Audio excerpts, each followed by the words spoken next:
So walk us through it then. If somebody is watching at home and they are curious, or they maybe see a little bit of themselves, or maybe they don't want to be curious, but they know that they're a little fixated and just need to dip their toe in the water, Yeah. what's an easy introduction to these ideas? Okay, so little space is one of the rare things that you can actually explore a good amount of this on your own. And one very quick question to ask is, if you had 15 minutes where you didn't have to worry about anything else or anyone else, what would you do? What would you do with that time? Would you, I don't know, read? Would you play with some toys that you haven't done in a while? Would you watch a cartoon? What would you do with that?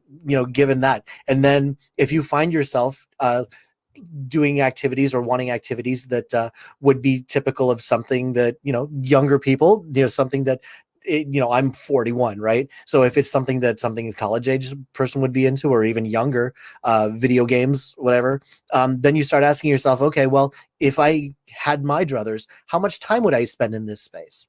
And then here's what turns it into a relationship. You can then ask, how would you want another person to engage in this space with you?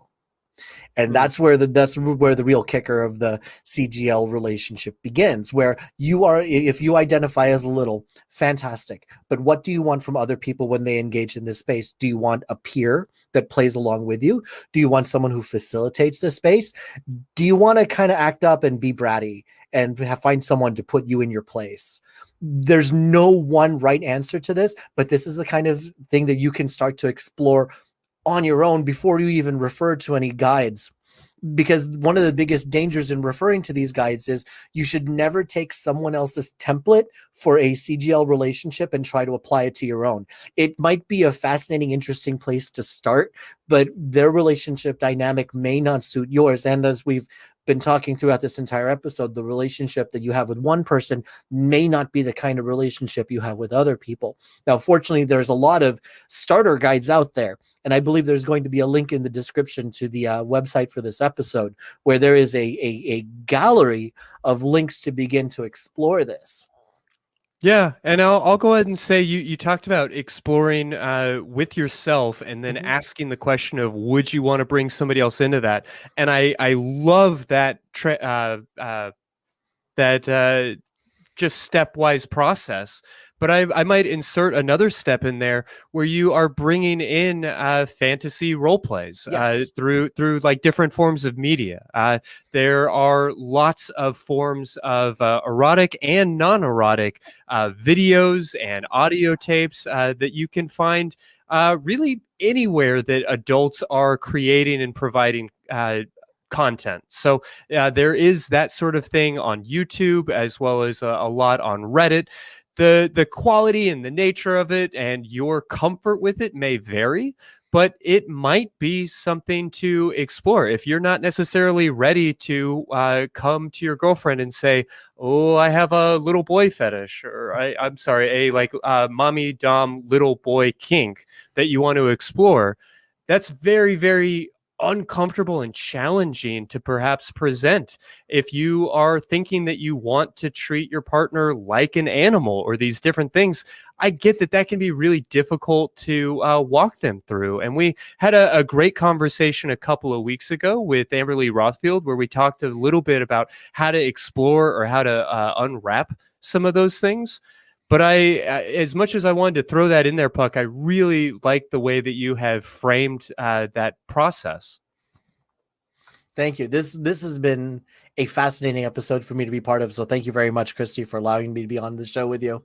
Sure. Well, I want to check in before we wrap up too far and to see if you had any maybe warnings or cautions for folks as they're jumping into all of this. You're not going to get it right the first time out. Sure. Yeah. This is a lot of this type of Try relationship everything is about, twice. yeah, it's about testing boundaries, and it's about saying, yeah, don't be afraid to say, okay, I wanted to try this, sure, but now I'm definitely sure that I don't want to do this ever again. That's not being flaky. That's not being wishy-washy. That's knowing yourself and knowing where those boundaries are. Don't expect, if you're exploring this space or if you're exploring this in a relationship or by yourself, you're not going to get it right the first time. It's going to be a process of discovering yourself and discovering your relationship. There's no requirement that what you feel now is what you have to stick with. Mm-hmm. Any final words you want to leave the audience with tonight before we start to wrap up?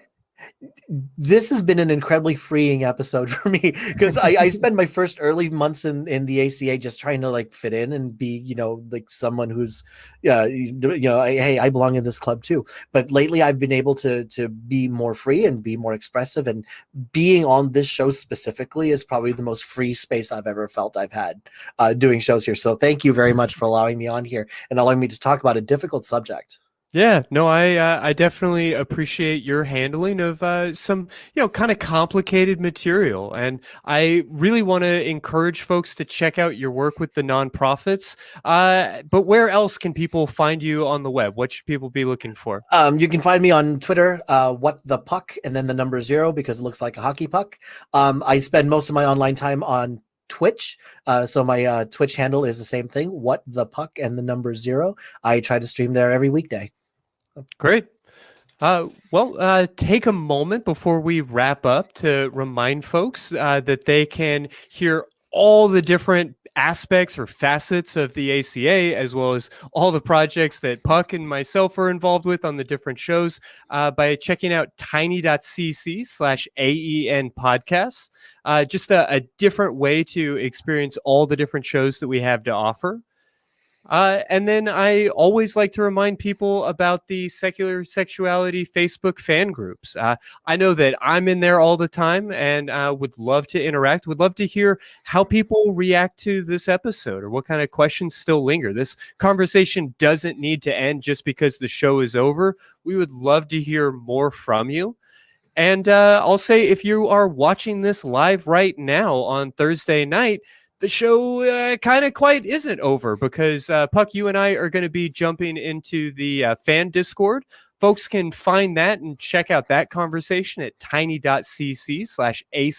Discord. And after that, I just want to take a moment to thank all of the hardworking folks that helped to make this show possible. Everybody on the crew that makes Puck and I look so good. Thank you so much for all of your help tonight. Thank you for that sexy crew cam. And I'm usually in that crew cam. Right? I love being I crew. appreciate you you moving to this side of the camera for us tonight. And it is worth really, really highlighting to everybody watching at home that, a small number of us do move in front of and back to and in front of the camera and everywhere else. But the reality is the folks that you see making this show are really the tip of the iceberg. There are so many people that go into making it happen. And anything that I get to take credit for, I'm going to keep that credit. I'm not going to pass it too far along. But that's not to say that it's deserving. Beyond that, Puck, I appreciated you having the chance when I wasn't here, but I am really glad that we get to do this together and just take a moment to encourage everybody out in the audience who's interested to take some time and give themselves a big old orgasm. Or, better yet, to give somebody else one.